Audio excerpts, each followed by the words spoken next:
Many thousands of years ago, before the sky was fully separated from the earth, and when the animals still traded secrets, there lived the greatest lion king, Kai.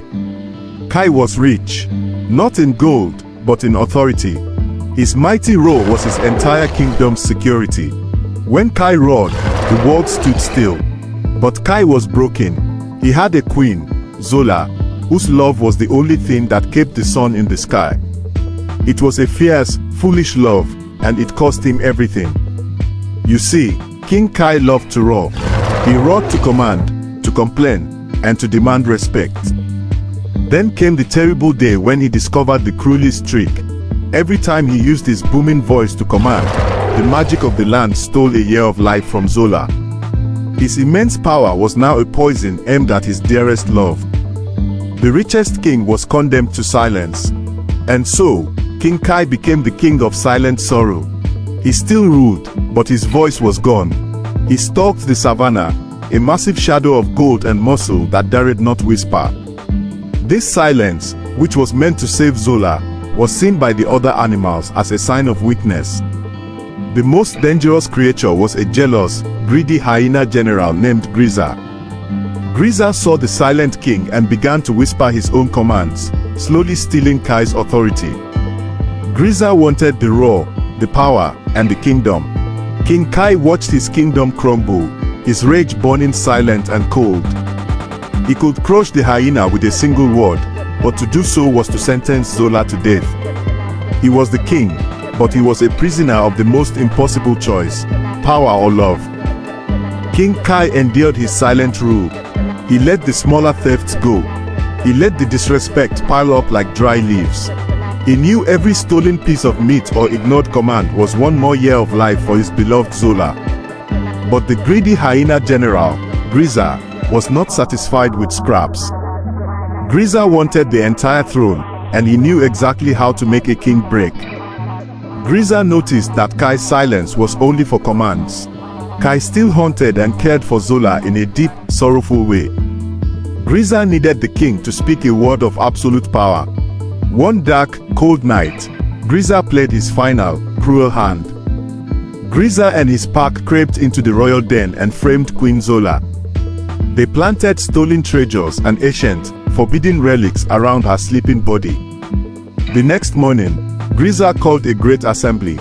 He stood before the silent king and roared his accusation for all the animals to hear. King Kai, your queen is a traitor and a thief. The only fair sentence is exile and death. You must use the roar of command and banish her from the land. The air went still. This was the trap. Grizza hadn't just demanded Zola's death.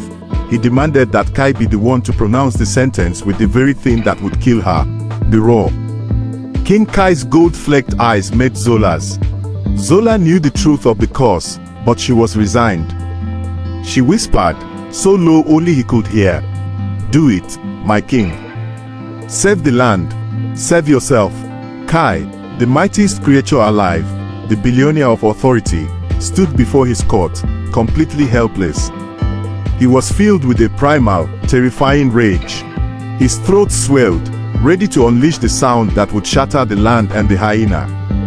But the roar would take the last of Zola's life. He knew he couldn't whisper a command powerful enough to banish Grizza. The silence had cost him too much. If he roared, he saved his kingdom but killed his queen. If he remained silent, he kept Zola alive for one more year, but Grizza would seize the throne and tear their world apart within the hour.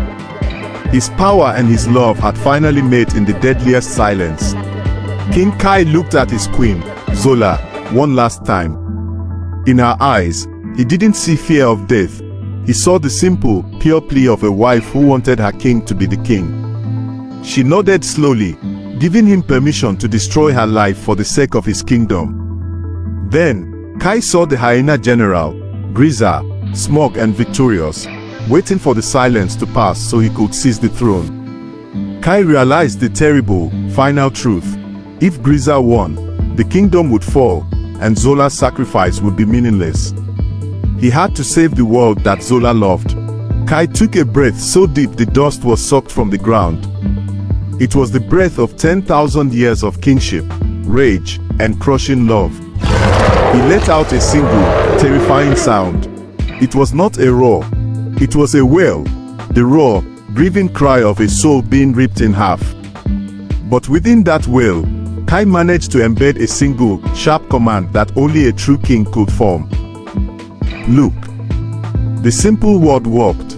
Every animal, including the shocked Grizza, instantly turned their gaze to Queen Zola. And in that brief moment of distraction, before the last of her life was stolen, Zola gave Kai one final, brilliant, loving smile. Her eyes closed. Grizza realized the trap too late. He turned back to the king, roaring with defiance, expecting Kai to be defeated by sorrow. But King Kai was not defeated. The final drop of the curse was spent. There was nothing left to lose. King Kai opened his massive jaws and let loose the roar of absolute authority that had been silent for years. It was a sound 10 times louder, colder, and more terrifying than any he had ever made. It didn't just command, it broke the spirit. Grizza's will shattered instantly.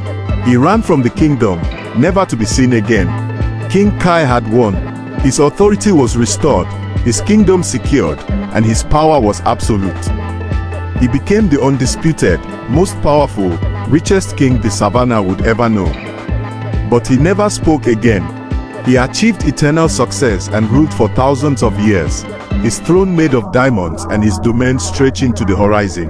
But he walked his perfect kingdom as the king of silent stone, forever guarded by the memory of the one word that cost him everything. He was rich beyond measure, but every perfect sunset was a reminder that he had paid for his everlasting power with the one thing he loved the most.